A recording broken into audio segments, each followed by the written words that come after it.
temos as nossas necessidades atendidas através da instrumentalidade do irmão. É assim que acontece na igreja, nos dons espirituais, nos dons de socorro, nos dons ministeriais, porque Deus nos fez para que possamos viver em sociedade.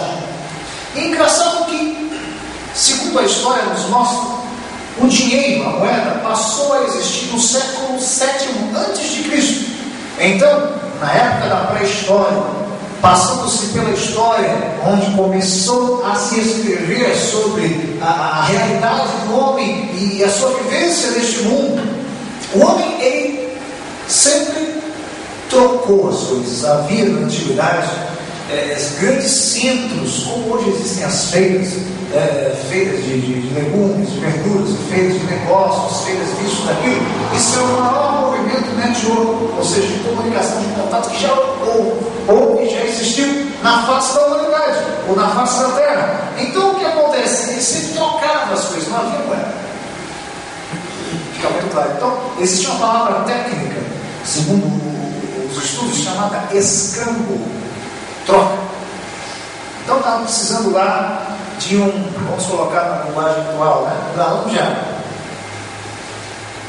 O outro estava precisando de 10 quilos de arroz. Então, havia-se um círculo comercial, as pessoas iam para lá e trocavam as mercadorias, os produtos, de acordo com as suas necessidades.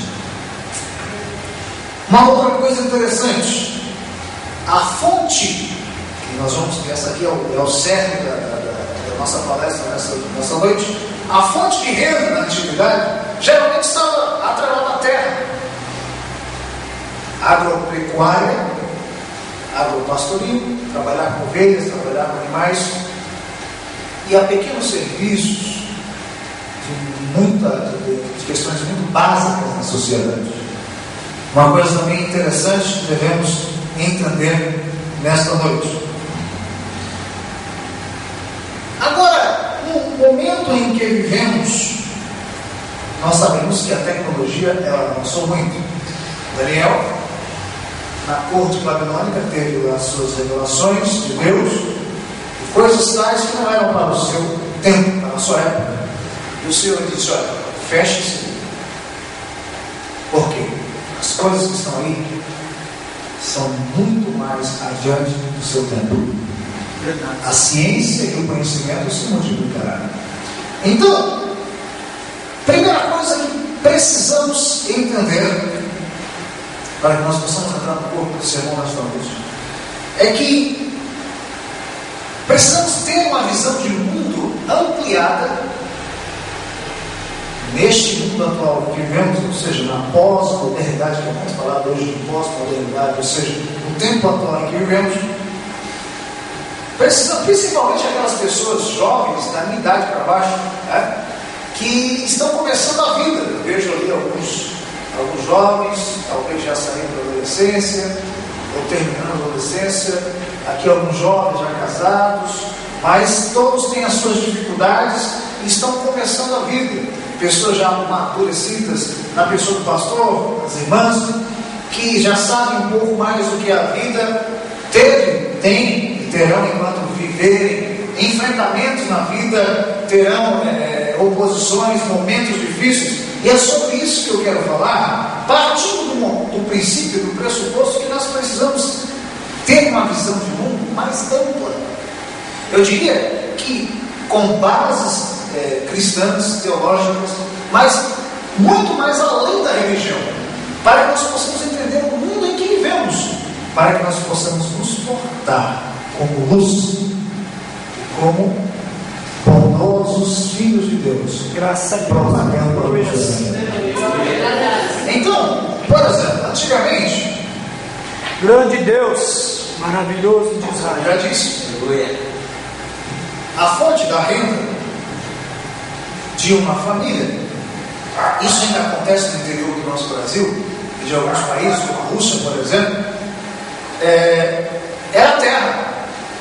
Inclusive aqui no Brasil ainda se dá incentivo. Hoje as pessoas se aposentam pelo fundo rural, vão morar no interior e aposentam-se, porque o governo libera uma verba para que os donos de pequenos latifúndios eles possam girar a economia local e se sustentar sucessivamente. Então, naquela época era muito comum a questão de ferrovia, a questão de máquina a vapor, cerca do século XVIII. Então, o mundo não se conhecia, não era como hoje a globalização, que num clique de computador você consegue visualizar uma tsunami no Japão e praticamente vivenciar aquilo no tempo real. Então nós vemos que quando essa visão nossa vai além da religião, nós vamos entender que hoje existem diversas fontes de renda e muitas das vezes nós estamos perdidos com relação a isso. Eu estava dizendo no carro, conversando com os irmãos, que no carro, na verdade, a gente conversa bastante. 50 minutos, meia hora, 40, uma hora e meia.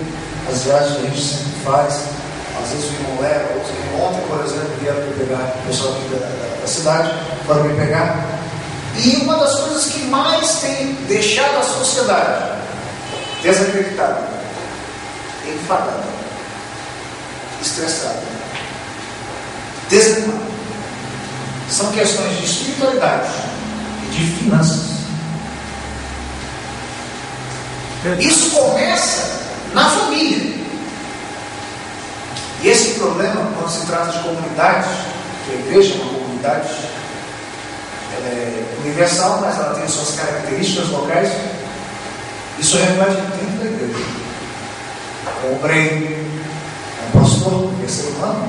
O pastor não é um super-homem, não é um anjo simbólico da igreja, mas é um ser humano. Um irmão que assim, às vezes você não tem muito contato, aquela pessoa cheia do Espírito Santo que profetiza. Então, é necessário os mais antigos, os mais experientes na vida, se reinventarem nessas questões e usarem de experiência para poder instruir os mais novos, que para se sair para a vida, para se progredir na vida, precisa ter uma visão ampla do mundo e conhecer as fontes de renda. Sabe por quê? Porque as pessoas têm um conceito errado, pastor, sobre o dinheiro. Dinheiro não é maldição, dinheiro é bênção. O apóstolo Paulo, escrevendo ao seu filho na fé, Timóteo, disse: olha, o amor ao dinheiro é a raiz de todos os males. Veja bem, o amor ao dinheiro. Então, me ajudem, por favor. Vamos pensar juntos. Deus de poder e de glórias, para que eu possa produzir na sociedade.